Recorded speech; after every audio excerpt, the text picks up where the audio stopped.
কনিষ্ঠতম সভাপতি নিযুক্ত হন। তিনি হিন্দু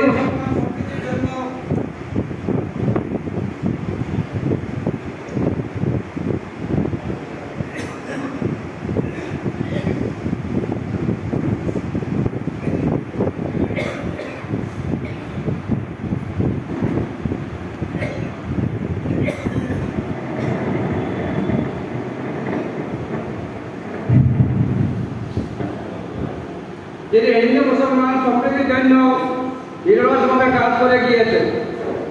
মোহাম্মদ আলী জিন্নাহ কর্তৃক প্রস্তাবিত দ্বিজাতিত্বের ভিত্তিতে 1947 সালে দেশ ভাগকে কিছুতে মেনে নিতে পারেননি।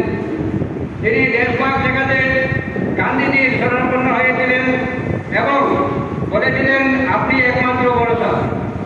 প্রত্যুত্তরে গান্ধীজি বলেছিলেন, দেশ ভাগ হলে আমার মৃত্যুদেহের উপর দিয়ে হবে।